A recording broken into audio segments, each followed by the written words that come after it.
Sorry, Eddie. Let me undeafen you, because then you can at least hear. All right, now Eddie can at least hear us and do his whole like creepy Eddie. Conan on the Eddie. Eddie. You can't talk in there. Yeah, nobody. No, Silence. Get. We have muted you because none of us. He left. Oh, Fine. oh! He got mad. Eddie. This is great. This is a really good episode. We're off to a fantastic start. This is gonna be so good. My sticks. Dixie, your sticks. Your sticks.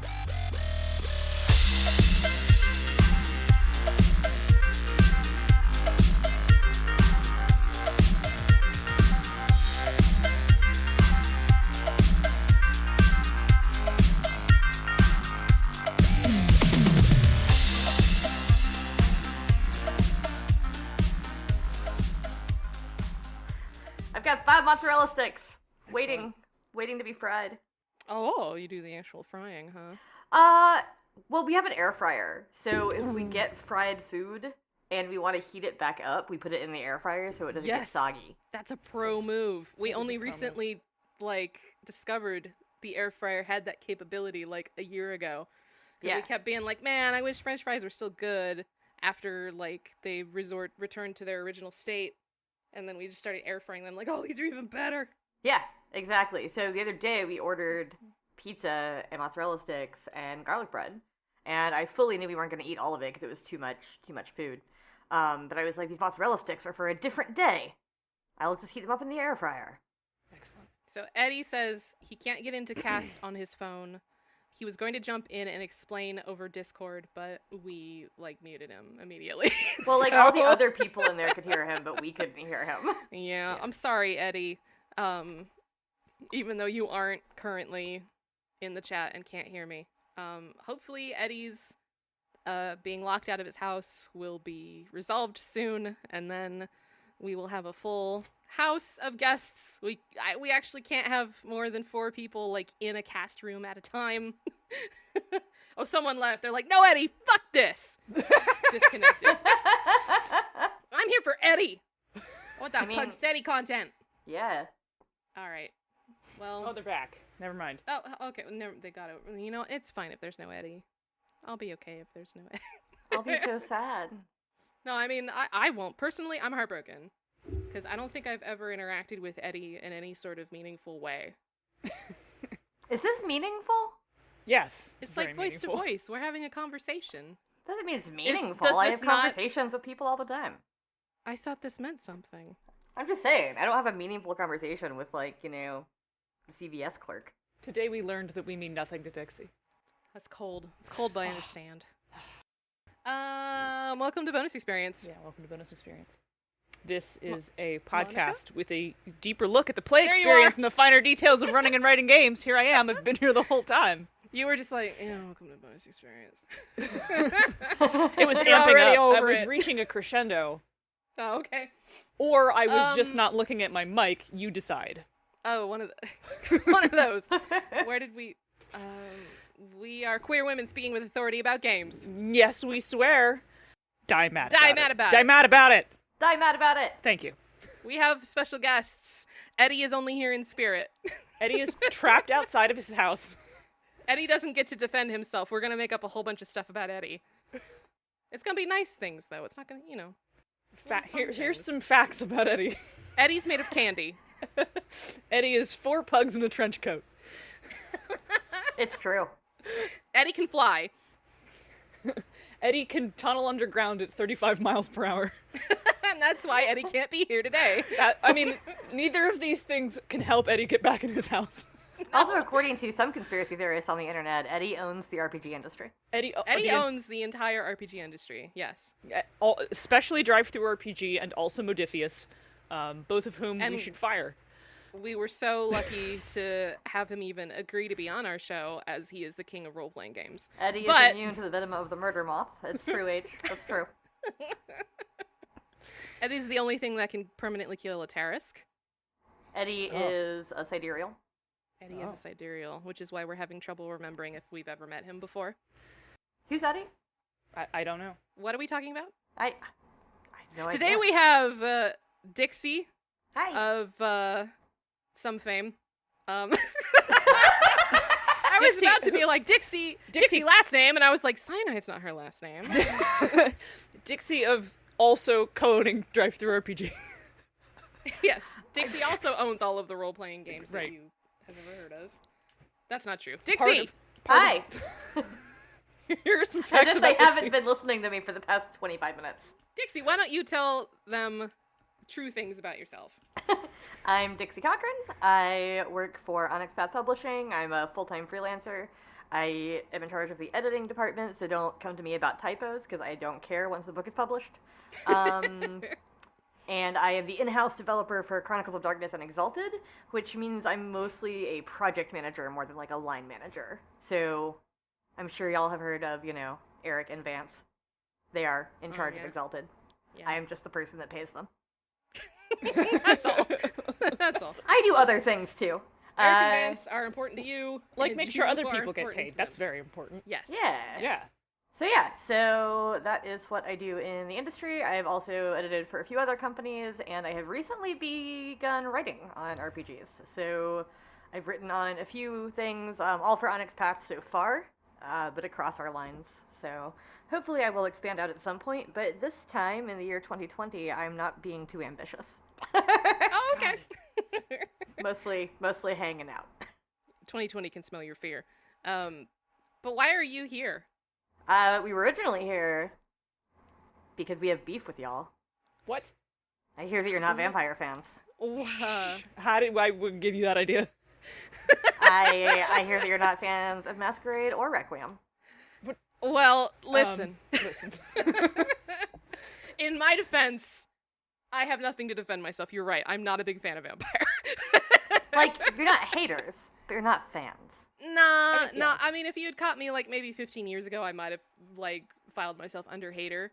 But yeah, I'm just not like a fan. I feel like you get to an age where... I feel like when I was younger, I was a hater of various RPG systems, and now that I'm older, I'm like, most of them have their place. Yeah, exactly. They're just not for me sometimes. Yeah, I I, definitely like- would have also been a hater 15 years ago because I was an asshole then. Oh God, who wasn't? Right. Yeah, Dee I is think we were all objecting assholes 15 years ago. in the Yes. chat that she's hired me on Requiem. That's because I'm a fan of you, not a fan of Vampire. I was hired to do a pretty good chunk of Cults of the Blood Gods, and that's because I'm a fan of making money. I'm a fan of that sweet RPG chatter. And actually, this section that Matthew asked me to write, I was really passionate about, because it's one of the only things I know about vampire. My tragic backstory involving not being a fan of vampire is I spent my teen years and then my college years in a small college border port town named Bellingham. I grew up Oh, I in know Bellingham. Bellingham, Washington. Oh God, you know Bellingham? I used to live in Bremerton. Hang on, let's compare notes. When were you in Bremerton? 2010 to 2012. Okay, all right, you're clear. I don't think I was anywhere near you. Would that have been a problem? It might have been. I have beef with Bellingham. But anyway, all my like angsty teenage friends were really, really, really into vampire. Like the kind of vampire players that think that they are really vampires, which like the LARP never ended. Like they were God. always on. So I got real tired of vampire. Just kind of on Totally. principle, just got a little bit sick of it. Oh God, several people are typing. Oh no, controversial opinion. Oh no. However, what we really were going to talk about today during this episode was how you don't have to be a fan necessarily of a property to write on that property. Right. And sometimes it's actively detrimental. Yes. Yes. Sometimes it is. Like, if you are too enthusiastic about how you think a property should go, and you're not going to listen to direction, you might not be the right person to write on that property. It's sort of like this is another weird like Ray history deep cut. I was in the military for a very brief period of time. I attended Army basic training, and one of the things I learned when they were preparing us for like our rifle training is people who had already learned to shoot were going to have the hardest time because they would basically have to like unteach them and then teach them the specific way that the US Army wanted you to go about it. So me, like, I had no experience with firearms, so I picked it up like no problem because I already had nothing to unlearn. And this is a very weird analogy for this, but it's kind of a similar vein. Like, if you're too big of a fan of a line, you kind of have to unlearn some of that, not love, but you have to unlearn a lot of your expectations and your own attachment to that brand or that setting, because now you're creating it, and it can't be, it's not a single person job. You have to collaborate with a whole team and follow instructions. So if you come into it with your own assumptions and don't want to be flexible about it, you're not going to do a great job. Yeah. Also, like, as a fan, sometimes you're really focused on being a fan of, like, one thing. Right. Yeah, like, you might be a really big fan of your guys, your vampire clan, your Exalt type, your favorite class, whatever. Like, that's your thing, and you've been doing it forever. But when you're writing on a line, you have to write for the whole line. You don't just get to write content for, you know, the Bruja or whatever, because they're your favorite. You're gonna have to do other things. Right. Yep. Yeah, Because like, literally everything I write is just content for barbarians. What? That's what Danielle said. Yeah. Anyway, sorry, Dixie, you were saying something. No, I was gonna say, like, that's a thing that we take into account actually during our submissions process, and also when we're hiring people for all of our lines. But, like, Exalted is a big one for that, because you almost need to know it a little bit.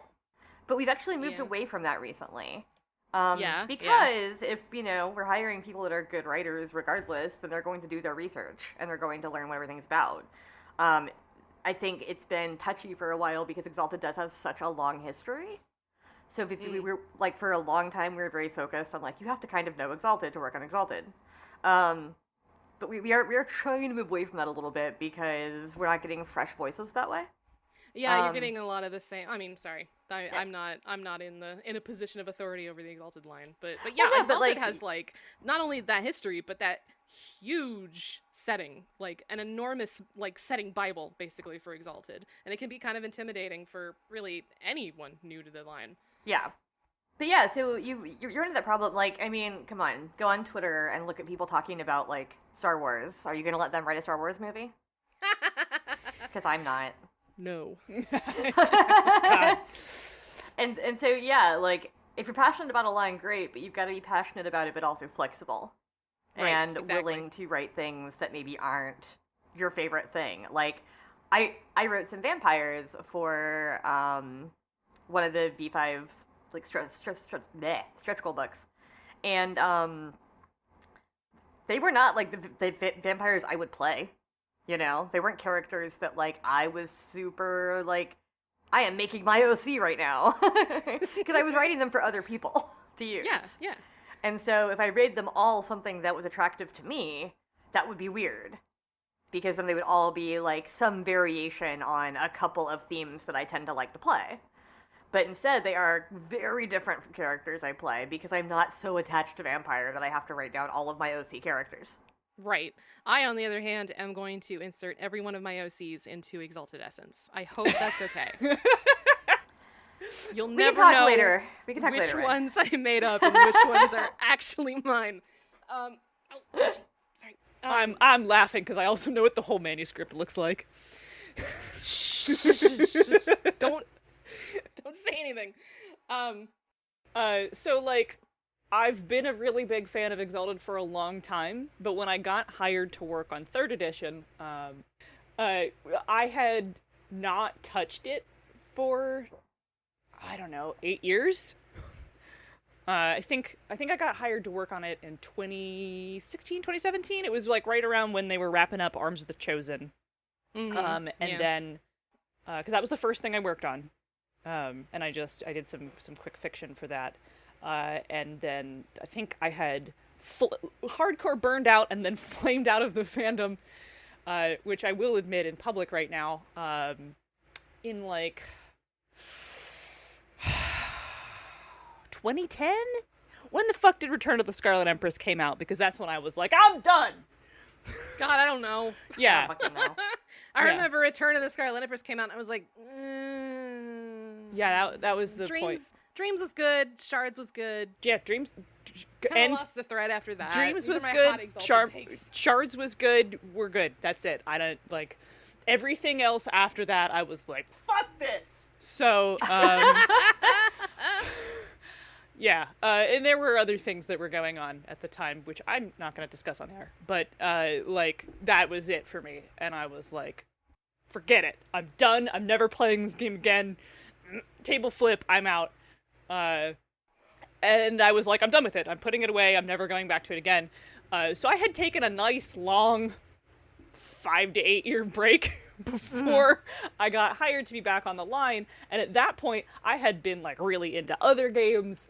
And I like deleted all the deep lore out of the back of that was occupying the space in the back of my memory. Yeah. The Monica space. And like moved on. I had moved on. I was doing other things. We like D&D 4th edition now. I'm in a new relationship. And then I got hired back on and everybody was like, do you remember these deep lore things? And I was like, no. Not anymore. No. Not anymore. Not since the purge. Yeah. I mean, that's the thing, like, with fandoms, is if you're really, really into something and then you take a break, you're probably gonna forget some of it. Oh, Because, so like, much. every now and then I'll have somebody ask me about, like, some Sailor Moon minutiae that I would have known when I was 13, you know? When I was, Right, yeah. like, when I had a pile of 20 zip discs full of Sailor Moon images from Oh things my that I God, couldn't zip get in the discs. US. Jesus God. And music videos and things like that took 18 hours to download for a 2-minute music video. Yes! Oh my God! So like I knew everything about Sailor Moon up to like that point, and now every now and then Neil will like ask me if like something's canon or whatever, and I'm like, I don't remember. Like I'd have to look it up because it's been too long since I watched like Sailor Stars or read all the manga. Like I own all the manga, but I haven't read them in years. And so it's like, yeah, I don't remember. And then, like, some little details I do remember. But, yeah, there's definitely, like, stuff that I'm like, I don't remember where that villain came from or what they're here for. Like, I haven't seen that movie in so long. I wonder if there's something to be said for the elements of that fandom that actually survive through the fogs of time. I wonder if those are really the more, like, relevant parts of that fandom, of that setting. Like, if you remember how it made you feel, or you remember really cool set pieces, are those the more important parts you should have remembered? I mean, probably the more important parts to you. It's going to be different for everybody. But yeah, I would say that, like, whatever you took away from it that you still kind of hold on to, that's the most important part to you. Yeah. So, like, if there's certain parts of Exalted that, Monica really, like, kept in her brain after all that, then great. But if there's, like, little minutia things that she pushed out, then that's also fine. Also, like, sometimes things just get caught in the grooves, and they're never leaving, whether you like them or not, or at least that's just how my brain works. And then Oh yeah. And then someone like says something, and I'm like, yes, I do remember all the details of that deep cut. And then Eric is like, do you remember the name of this one important setting place? And I was like, fuck that, I never played a game in the Southwest. What are you, don't speak to me. Like, would you think I would play on that side of creation? How dare you? How dare you? I mean, for what it's worth, I still remember some of the songs from the original Sailor Moon soundtrack and Luna Rock. Oh my Which god. are both That's a very throwback. bad. They are they're terrible. I have a friend who unironically loves them. And like I kind of love them in the way that I love like Bewitched still. Yeah, like sometimes the band Bewitched. And that like it just was such a thing that I loved when I was 12. Yeah. And I'm 35 and it's just still there. Sometimes things are bad in a really charming way and they make you feel good and you're like, "Oh, this is terrible, but I love it." Yeah, embrace that. Yeah. That's the part of you. That's the 12-year-old part of you that is still like inside you somewhere. Yeah. So that's the being a fan part of this conversation. Let's talk about the writing half of that, because like you really don't have to be a fan of anything to write on it if you're willing to do the research. I like having her on this podcast. Like she's like Did you hear her like take charge? Of, Actually, no, I love both it. of us- Monica and I would just bullshit for an I'm hour. so and then used be to like, hosting "Oh, my we own didn't get podcast. the We next didn't get to what we wanted to talk about, or No, if we don't outline, we don't stay on anything resembling a topic. It's just an ADHD conversation that tumbles downhill for the next I hour also have and a half. ADHD. Uh, Which is Then- why I try to like focus myself back, is because I'm like, oh no, Oh I've done my the God. ADHD thing. Yes. I'm talking about Luna Rock. Like, how did I get here? I just want you to know it was in no way a backhanded compliment. That was me genuinely going, "Wow, wow, thank her you. power." Thanks for hurting us along. What were we talking about? We were talking about how you don't have to be a fan to write on things. Right. Yeah. Because that's the point of writing to spec, is that you do the research on the property you're working on. Like, most of the outlines that we hand out will have either required or recommended reading in them. Yes, that's right. And a lot of the outlines, too, will have things like, hey, for this section, please reference this second edition book, if it's like an Exalted thing, right? Yeah. Or yeah. please reference this first edition section. And then we'll provide you those materials for free. Yeah. So Yeah, I please had to read them. do more research for my section in Cults of the Blood Gods than I did for like my most recent like college paper in recent memory. Like, I read so many old vampire supplements and then poured over like a whole bunch of I hate NDAs. I'm pretty sure I can talk about what's in cults, right? Didn't that It's the- out, isn't it? The Cults PDF? Like, the might be advance went out? I don't remember. Hang on. Shit. Hang on. I'm trying to remember if it's out. Dixie, make sure I can talk about this so Dixie doesn't get mad at me. I'm pretty sure the manuscript is out, if nothing else. The manuscript was in the Kickstarter. Yeah, so I mean, if the manuscript's out, I don't mind if you mention, like, something that you wrote. Alright, cool. I did the write-up for the Church of Set, which is the new edition, for the Setite clan, which was, like I said, one of the only things I really retained from my limited vampire exposure, other than, like, the names of the clans and the general sorts of people that were, like, drawn to each clan. Like, oh, if you're, like, super quirky and you want to play Changeling, but it's not dark enough, you play a Malkavian. Like, that kind of. So, We have tried to fix that in VFAS. yes! No, I know. This was my perception as an angry 18-year-old.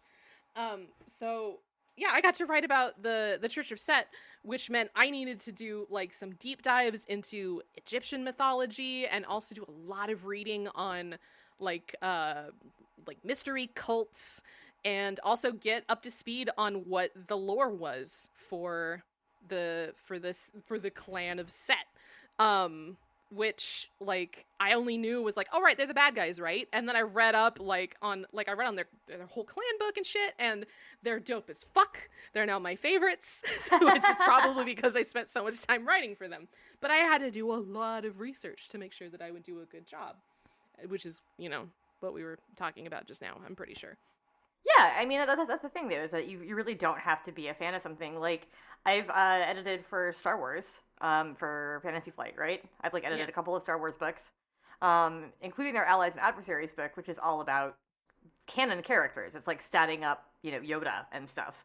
And Sorry. I love Star Wars, but I've never been a, like, EU person. Like, I never read all the novels or anything, but I like the movies, and I like what some of the other stuff around it.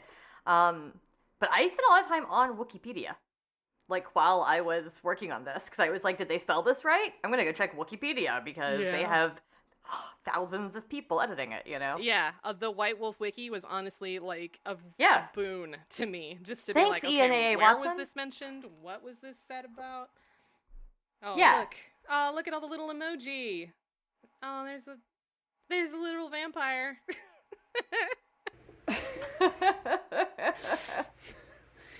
I'm sorry, did someone just refer to an ult? Yes. Solars do not have ults. No, they do now. They do Oh, now. I'm sorry. Solars now have ults. Thank you for your contribution. What's an ult? That's going in the joke version. An ultimate. Renaming renaming all iconic animals to ults. The Monica Listen, y'all. cast Solar. Yep. Probably shouldn't be doing this in front of the lead developer. Okay, Okay, Dixie. I'm gonna deafen you. Nobody tell Dixie. Oh man. Quick. Yeah. So when I did a bunch of the NPCs for Chicago by Night, who I know nothing about, and that like Chicago by Night was some deep vampire lore, and God bless the White Wolf Wiki for giving me context. Right? Yeah. Someone else did all that work for me. I am actually playing a personal V5 game set in Chicago right now. And so we're probably using a lot of your NPCs. Oh, neat. Nice. I only did like 2 of them. I was supposed to do more, but then I had to cut back on my word count. So.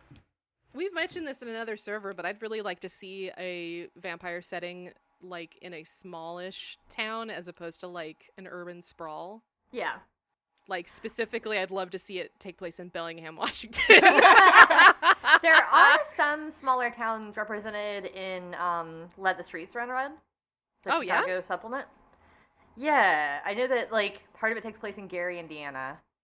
Oh my god, that's amazing. Yeah, and actually, vampires out in Gary, Indiana.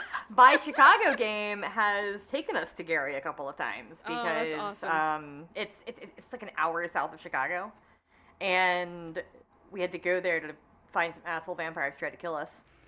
And Gary vampires. This one Gary Toreador tried to act like she was the shit with me, and I was just like, "You live in Gary, like."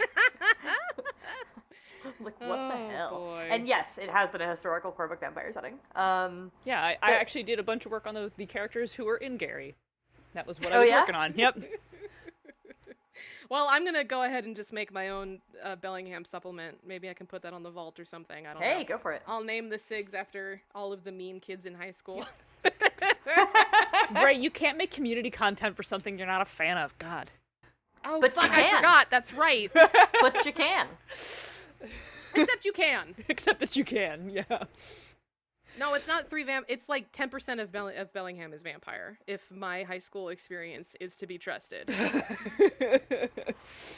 It's so funny, because for me, like, when I was in high school, we were playing a lot of vampire, and it's because we were the weird kids, and we weren't, like, but what you're describing is a whole different level. Like, we played vampire in Sci-Fi Fantasy Club when we were supposed to be playing vampire. And then outside of that, we were not playing vampire, we were just ourselves. Nah, dog. if you played vampire, that was your personality. It was not where I was, which is so weird to me. Very large goth subculture in Bellingham, Washington, which was, I remind you, 30 minutes from Vancouver, Canada. It was on a port. We had a community college, and Western Washington University is there. Like, there's more parks per capita in Bellingham. It's very crunchy. It's a very small town crunchy granola kind of place. And all of the teenagers there were so angry. Just so angry and upset. And they all wanted to be vampires. See, yeah, we never took it that far. This is in like 99 to like 03, I would say. Was when I was in high school. And then after that, I played vampire on the weekends with a group of people, but same thing, like we didn't do it when we weren't actually sitting at the table playing. That is fascinating to me. I wonder what it was about my small town that was like... I have no idea, because, like, I was a weird goth kid, but I wasn't like, I want to be a vampire. I was just a weird goth kid. Like, my personality was more of, like, music and the books I was reading and stuff than it was, like, Vampire the Masquerade. I liked my character, and, I mean, sure, if someone had... said they had a magic wand that could make me into her because she was a super hot vampire, I'd be like, yeah, because I was a goth kid. But I didn't, like, act like that, you know? Yeah, that's fair. Weird. I want to talk for a little bit about, from a development perspective, when you bring on someone who is not a huge fan of something. Like, maybe they are familiar with it in passing, or maybe they've always wanted to be a fan of it and never got into it, or they own the books and never played. These people very common. It's super common. These people are an invaluable resource because they have not been living in the monkey house. Yeah. They're pretty great at going, this shit smells, man. And everybody else is like, I don't notice it. What are you talking about? And they're like, this is awful. Or like, hey, did you know this is racist? which is Yeah, no, it is. We've been doing it that way this whole time. yeah. It is super super helpful to have folks come in with their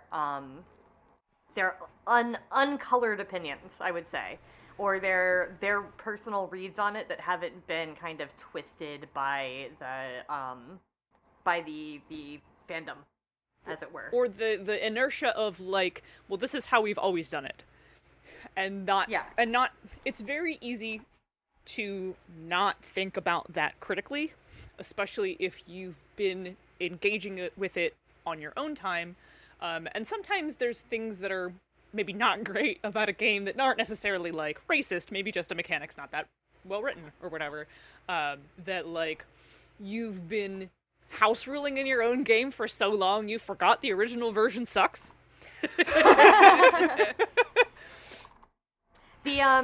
Like we're doing a different XP system in our V5 game than the V5 system as written. Mm-hmm. So whenever I work on V5 stuff, I have to remind myself that the XP system is completely different.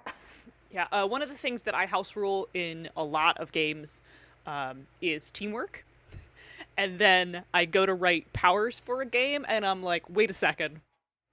How does teamwork actually work in this fucking game? What is the real rule? Because I've changed it. And then, like, then you get someone who has never interacted with anything like that, and we'll just use teamwork as an example, and then they're in, like, the brainstorming session for writing new powers, and then they're like, hey, did you guys know that teamwork as written is garbage? And either people are like, yeah, I know, or they're like, wait a second, oh right, I've been house ruling it this whole time. And sometimes if you're working on something like in the middle of a line, being like, hey, did you know the teamwork rules suck, is great to point out, but you can't change it at that point. It's too late. Yeah. However, if you're cool, you can like write a player's guide that has examples for alternate suggestions of systems. Yeah. Yeah. Yeah. Or you can make a game I called did some of Exalted that. Essence. I did some of that in Exalted, actually. But yeah, so like it's nice to have that perspective of someone who maybe knows the property but isn't like a mega fan of it or hasn't been, playing it for 20 years. It's also useful to have somebody who is not familiar with the property sometimes to come on, because they can read it, and sometimes their like knee-jerk reaction is, hey, this thing is racist, and everybody else is like, what? Right. Or like, hey, this is actually kind of sexist, and it's like, what, really?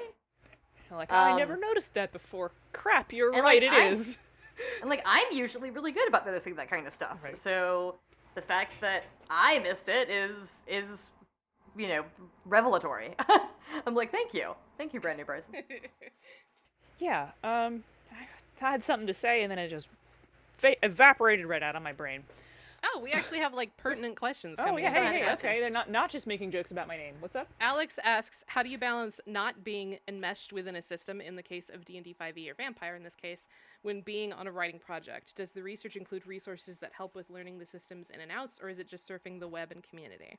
I personally would say it's a mixture. If I hired you to write on an Exalted book, for instance, and you weren't familiar with it, I'm going to give you the core for free, at least, because that's something that you need to be able to reference. And if you're writing a supplement for like Dragon Blooded or Lunars or whatever, I'll give you that core. You also do have the community. You have the Slack that you can ask questions in. That's helpful. Also, your developer will usually redline you if you have messed up the system. If you're writing systems, like that's part of their job, is to know the system, so that they can teach you how to do it. And generally, after you do it a few times, you will learn it. But it's a mixture of all sorts of things. It's like, we have given you resources. Also, you can Google questions if you have like a really quick question, but sometimes you're going to get 8 different answers back from different, fan sites. Yeah. So the best thing to do is to either ask, like just straight up ask your developer, or ask your fellow writers if some of them are more used to it than you are, I guess. Yeah, I mean, to be sure, the community part is not just what are fans and players saying, it's also what are my fellow writers doing. Which at first, when I first started out with writing assignments, I got really, really nervous about talking to fellow writers, because I had like massive imposter syndrome. Like, they're gonna find out like especially with my work on Cult of the Blood Gods. They're going to find out I'm not really a vampire fan. They're going to find out I don't know what I'm doing. They're going to find out I don't belong here. So I was like really frightened to ask people. Syndrome. Exactly. Eventually I did get in contact with Jax, who was a huge help, huge resource. And now I'm way more laid back about it because I've gotten to know my fellow writers a lot more. And also I feel a little more at ease with this is what I do. I'm not an imposter, or if I am, they haven't caught me yet, so the ruse is working. So yeah, it's definitely, a lot of it is also just collaborating with your other writers too. Yeah, almost no chapter is written entirely by one person. That's so rare. That is that's so very rare. vanishing rare. Unless the chapter's really short and like one person can cover it, that's yeah. it. But like most of the time you're going to be working on a chapter with someone else. And your developer probably should be putting you, brand new person, on that chapter with someone else who's more familiar with it. And then like that's the person you could talk to. And if they're not willing or interested in communicating with you, well then your developer is the person who you should be pitching questions to. And if they're ignoring you, that's a problem, but that's a topic for another time. Yeah, then why did they even hire you? Right, What's yeah, going that's on? a topic for another time. yeah, but like, yes, you'll have a lot of resources if you come into like an official project. If you're asking about like Storyteller's Vault or Dungeon Master's Guild or whatever, then I would say the community probably is your best resource. In terms of like, there are groups out there on Facebook or Discord or whatever. There are forums where people will answer questions, and a lot of it is just reading the core rules and just going off those as best you can. Also, great sometimes to question. Thank deal you, with Alex. like imposter syndrome and feeling weird about having to ask people questions about stuff where you're like, I don't know shit. I just honk my clown nose and get on with it. Like, I'm an idiot. Whatever. Tell me, please. Like, Yeah, I mean, I have had moments where I turned in my first draft with like some numbers that I thought were correct, but I actually will like put a note sometimes to my developer that's like, please check these just to make sure that I know what I'm doing. Because in some cases it's fairly simple. Like when I work on Pugmire, there's a specific set of numbers that you plug in as your stats, and then you just adjust them based on your breed and calling and whatever. So like that's pretty simple to do.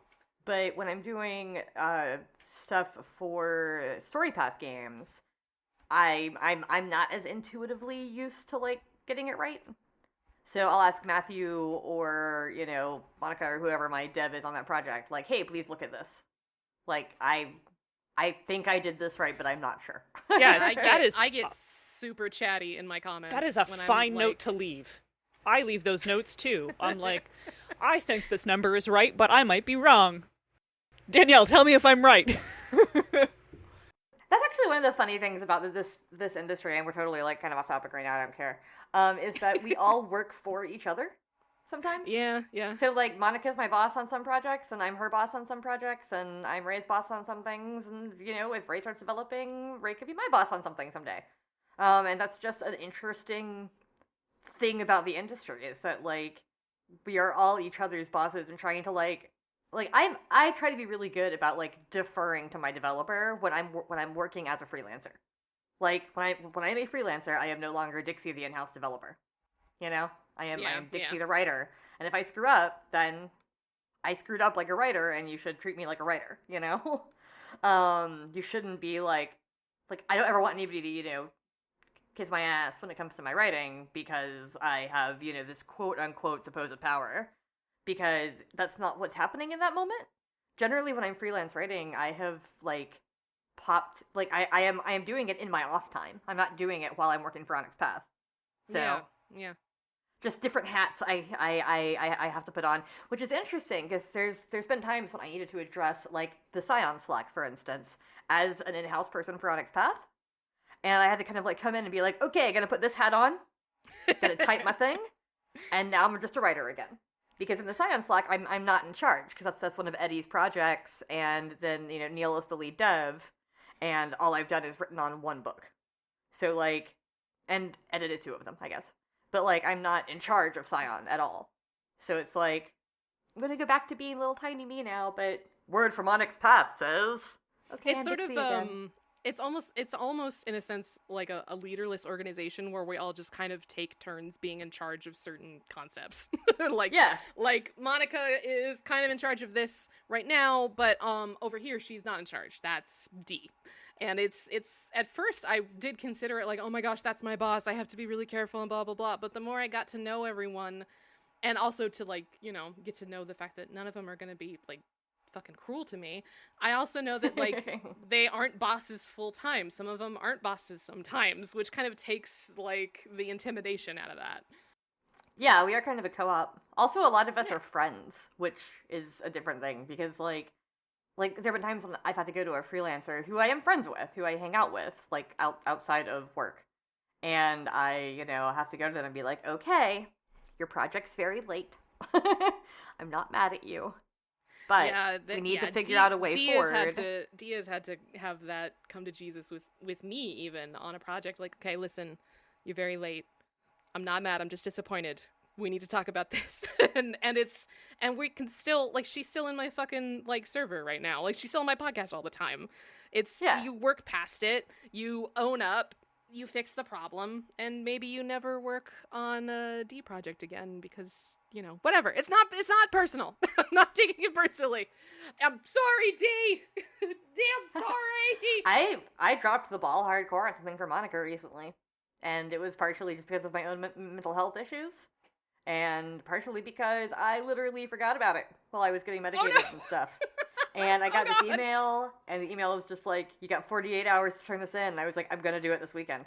I was like, I can't let her down any further, because I already feel like the biggest asshole. And so I did it, and I turned it in. And then when we were in the Monday meeting, Eddie mentioned that, like, you know, oh yeah, Monica did not out me, by the way. She was very cool about it. Because Eddie was like, oh yeah, there were a couple of late writers on this book. And I was like, me, it was me. And I just outed myself because I was like, yeah, I was supposed to be working on that when I was starting my new serotonin pills. And I had all kinds of weird side effects and brain fog and weird couple of weeks and oops. Whoopsie. But, you know, it happens, and I don't think that it made Monica, like, hate me. She might have been frustrated with me because you can get frustrated with your friends. Fans? I meant to say friends. But, like, we're all fans of Monica here. Yes. But, like, you know, it works both ways. I also, like, while we're here, I love that Eddie is only getting the context for this conversation from what people are saying in chat. Yeah. So, just apropos of nothing, he sees Josh say, Onyx Path is an anarchist cooperative. Got it. And he just responded with the question mark emoji. Like, oh, sorry, you had to be there, Eddie. So do we have anything else we wanted to add to this topic before we, I guess, start wrapping up? It's 1 o'clock. Yeah, it is. It's 1:18. We've been recording for an hour. I'm spent. I'm out of words. Yeah, you're out of words. Yeah, I don't think I have anything else to add on the topic. I'm sorry Eddie was locked outside of his house this entire time. Yeah, I feel like he would have had a lot more insight than me because he's been in the industry so much longer. Well, he can take notes and then just, like, run down them, like, point by point when we show up for Pathcast. Just be like, in response to my absence in BXP, point 1, no. Point 2, sometimes. Point 3. So I guess people will just have to listen to both episodes because oh no, the Pathcast episode will have Eddie in it and maybe even Matthew. Wouldn't that be delightful? But it won't be live, and it won't be a disaster like this one. I mean, it might still be a disaster. Don't set their expectations too high. That's fair. It might be a total disaster. It still might be a disaster. We've had some disastrous episodes where we just went... Like, there was one episode where we sat down to talk about one thing, and we went so off the rails within the first 20 minutes. We were like, fuck it, this is the episode now. And we just went on with that. Sometimes you just gotta. No, the farty horns are just a thing that we talk about all the time. The farty horns are very important. The farty horns. I'm really glad that I could infect your podcast with farty horns. How could you do this? Is this an actual sound I have to go download now and like, edit into the podcast? No, I made it with my mouth. Oh, God. But, like, no, it's just a running joke on our podcast that we cannot get past. Alright, I have to keep pulling this dumb puppy away from my bookshelf like every 2 seconds, so I think we need to wrap it up. Alright, yeah, we need to go. I also have to pee. The coffee is kicking in. Okay. Well, this was fun and silly, but fun. Yeah. Yeah, that's Thanks the for coming experience. on. That is the bonus experience. Yeah, thank you. If you ever want to have me on talk about anything else, I'm around. We are You know we are me. very rarely serious. That's our brand. I- Not be serious. I listen to your podcast, so I know. Thank you. I am subscribed to your podcast Aw, thank on my you. podcatcher of choice. Thank you. We appreciate it. Yeah. Be sure to leave us a 5-star review. And become a patron of our... okay, wait, are we going to do our thing? Do we want to do our thing? We can do our I thing. think we should probably do our thing. Yeah. Monica, Yes. where can they find our show? They can find our show with our now fully updated automated website at BXPcast. I updated the website! You did it! I'm very proud of you. BXPcast.com. Part of the Misdirected Mark Network. Bing! Yeah! How can they email us? They can shoot us an email to request more disasters like this one Hell yeah! at bonusexpcast@gmail.com. And, where's our Twitter? Our Twitter is the same thing. At Oh, okay. bonusexpcast. Good. If you want to harass me, I'm Dixie Cyanide on all social media. And if you wanted to harass me, I'm Ray W. Cole And if on you all wanted social media. If you wanted to leave me alone, I'm at Zenith Sun on Twitter. Don't perceive Monica. Do not perceive me. You can also leave me alone. That's fine too. Please also check out the Onyx Pathcast starring Dixie and no one else. Go listen to the Onyx Pathcast. They talk about Onyx Path stuff. Dixie is there. I'm sure there's some other people. Matthew Dawkins, Eddie Webb, No, various I'm guests. sorry. those people don't exist. They're Some not real. other Matthew guys. Dawkins isn't real. He can't hurt you. Matthew Dawkins can't kill me in any way that matters.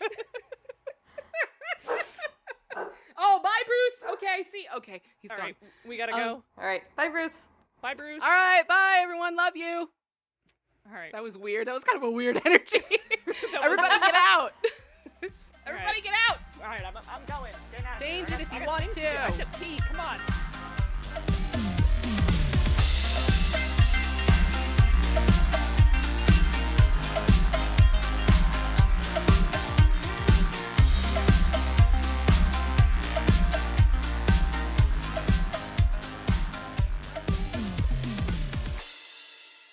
Bonus Experience is written and produced by Monica and Ray, and edited by Margaret. Our logo and art are by Nino Studios. Check them out on Instagram and Twitter. Our theme song is Reuse Noise with the Light by CDK and is used under the Attribution Non-Commercial Creative Commons license. Bonus Experience is a part of the Misdirected Mark Network. This podcast is a permanent charm, reducing the difficulty of all storyteller roles by your essence. We'll see you next time.